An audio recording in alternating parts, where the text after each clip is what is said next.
राजधानी रांची में आज कांके इलाके में एक बार फिर से विरोध प्रदर्शन देखने को मिला और ये विरोध प्रदर्शन था जमीन अधिग्रहण के खिलाफ। दरअसल रिम्स के दूसरे भवन का निर्माण होना है, उसके लिए भूमि जो चयनित की गई है वहां के स्थानीय लोगों का कहना है कि वो अपनी जमीन नहीं देंगे। जेसीबी ने आकर यहां पर काम शुरू कर दिया था, लेकिन ग्रामीणों के विरोध के बाद काफी संख्या में स्थानीय महिला भी यहाँ आ गई थी और इन्हें यहाँ पर सरना झंडा भी गाड़ दिया गया, जिसके बाद बैकफुट पर आना पड़ा प्रशासन को। काफी संख्या में वहां प्रशासनिक स्तर पर तैयारियां सब कर ली गई थी। विरोध को देखते हुए वहां पर पुलिस फोर्स भी तैनात कर दिए गए थे, लेकिन यहां पर काम नहीं करवाया जा सका। स्थानीय लोगों का कहना है कि उन्हें उपजाऊ जमीन पर सरकार की नजर क्यों है, जो बंजर जमीन है वहां पर सरकार क्यों नहीं निर्माण करती है और उचित मुआवजा इन्हें नहीं मिलता। इससे पहले भी इनकी जमीनें लॉ कॉलेज में गई है, रिंग रोड में गई है, लेकिन उचित मुआवजा नहीं मिलता, ना ही इन्हें नौकरी दी जाती है। तो ऐसे में ये अपनी जमीन अब नहीं देंगे। सहयोगी करिश्मा हमारे साथ जुड़ी हुई है। करिश्मा, लगातार आप इस खबर पर बनी हुई थी,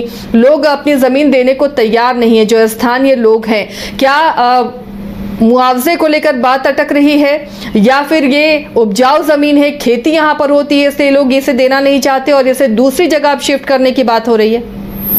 जी आसिया, देखिए राजधानी रांची में रिम्स 2 का निर्माण होना था, जिसको लेकर ज़मीन भी अलॉट कर दी गई है, लेकिन विरोध जो है वो कहीं ना कहीं ग्रामीणों की ओर से देखने को मिल रहा है। उन लोगों का कहना है कि इससे पहले भी उनसे ज़मीन ली गई थी, यानी कि उनका कहना है कि राजधानी रांची में जो लॉ कॉलेज बना हुआ है उसमें उन्हीं की ज़मीन थी। ये कहा गया था कि उन्हें उचित मुआवजा मिलेगा, उन्हें नौकरी मिलेगी, उनके बच्चों को वहाँ एडमिशन मिलेगा, लेकिन ऐसा नहीं हुआ, जिस वजह से जो भी ग्रामीण है वो काफ़ी परेशान है और इसको लेकर आज विरोध प्रदर्शन हो रहा है। क्योंकि जो ज़मीन एक बार फिर से अलॉट की गई है, उनका कहना है कि वहाँ वो लोग खेती करते हैं, उनकी ज़िंदगी जो है उसी खेती करने से चलती है, साथ ही साथ जो रोजी रोटी का जरिया वही उनकी ज़मीन है और यही वजह है कि उनका कहना है कि वो लोग ज़मीन नहीं देंगे। देखिए लगातार राज्य में आपने देखा होगा कि चाहे वो स्वास्थ्य मंत्री हो, उनका कहना है कि रिम्स 2 का निर्माण जो है वो राजधानी रांची में किया जाएगा। इस उद्देश्य से किया जाएगा ताकि जो मरीज है, जिनको सुविधा जो है वो अच्छी से नहीं मिल पाती है रिम्स में, अब रिम्स 2 का जब निर्माण होगा तो व्यवस्था जो है वो वहाँ पर ठीक की जाएगी। इसके साथ ही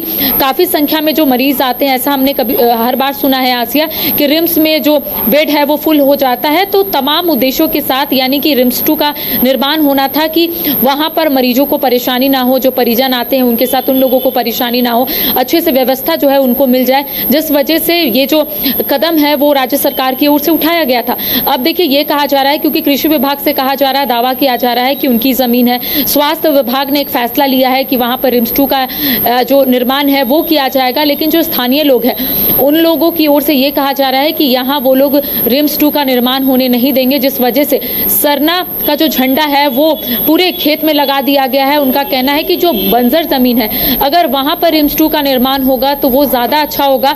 ये उपजाऊ ज़मीन है, यहाँ पर ये लोग खेती करते हैं और इसी से उनका घर चलता है। अगर यहाँ पर रिम्स 2 का निर्माण हो जाएगा तो हाथ से उनका ज़मीन भी चला जाएगा, ना ही उन्हें उचित मुआवजा मिलेगा, ना ही उनके बच्चों को रोजगार मिलेगा। साथ ही साथ उनका कहना है कि इससे पहले भी कई मर्तबा इस तरीके का काम हो चुका है, उनके घर में किसी को ना नौकरी मिली है, ना बच्चों को एडमिशन मिला है और ना ही कह सकते हैं आसिया की उचित मुआवजा मिला है। तो इस बार तमाम जो ग्रामीण हैं उनकी ओर से कहा गया है कि ना तो उन्हें इससे पहले नोटिस मिली थी कि जेसीबी चलाई जाएगी और ना ही ये बताया गया था कि ज़मीन की नापी होगी। जब अहले सुबह उनको पता चला कि फोर्स की तैनाती की गई है, पूरा जो कांके इलाका है, यानी कि आप लॉ कॉलेज अगर देखेंगे आसिया तो कांके रिजॉर्ट तक पूरा बैरिगेटिंग कर दिया गया है और ऐसे में जब ग्रामीणों को इसकी सूचना मिली तब वो लोग अपने घर से निकले और उनका कहना है कि अगर बैरिगेटिंग यहाँ पर लगा दी गई है, अगर सरकार की ओर से ये मनसा शुरू से है कि ज़मीन लेनी है या फिर ये उनका कहना है कि अगर नोटिस नहीं दिया गया है तो बैरिगेटिंग ऐसे ही लगा, ये लोग यहीं पर प्रदर्शन करेंगे,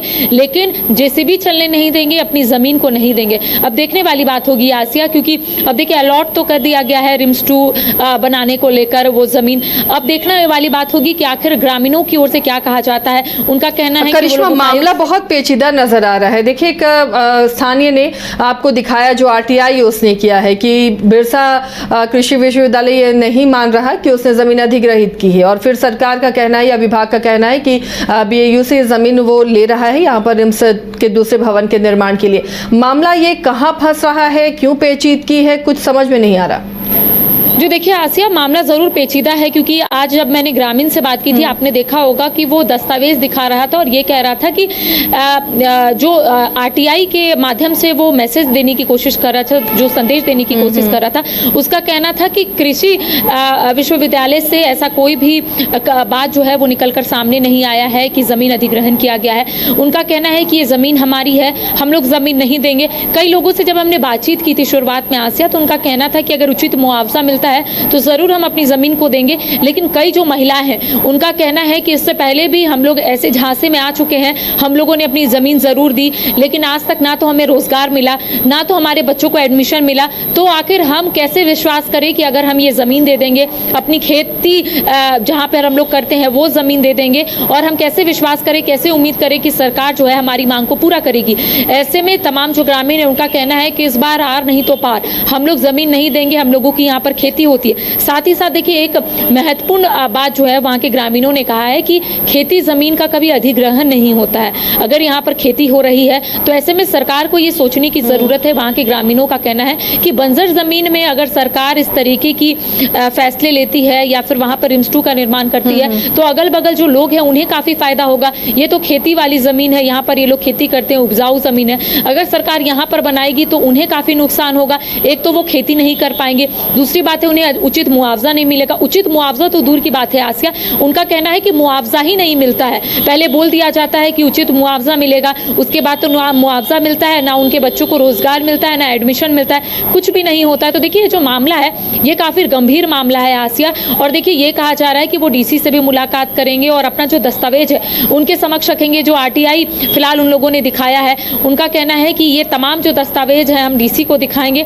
और उसके बाद जो भी निर्णय लिया जाएगा उसके बाद ग्रामीण जो है आने वाले समय में रणनीति बनाएंगे। देखिए जेसीबी चलाई गई, इसके बाद जमीन जो है वो नापी गई, तो ग्रामीण जो है वो काफी आक्रोशित है और उनका कहना है कि ये लोग यहीं पर डटे रहेंगे, ये लोग अपनी जमीन नहीं देंगे। जी चलिए, तो ग्रामीण भी अपनी मांगों पर अड़े हुए हैं। अब देखना है इस पर सरकार क्या रुख अपनाती है, क्या इस प्रोजेक्ट को शिफ्ट किया जाएगा कहीं या फिर मुआवजे पर सहमति बनती है। शुक्रिया करिश्मा इस तमाम जानकारी के लिए।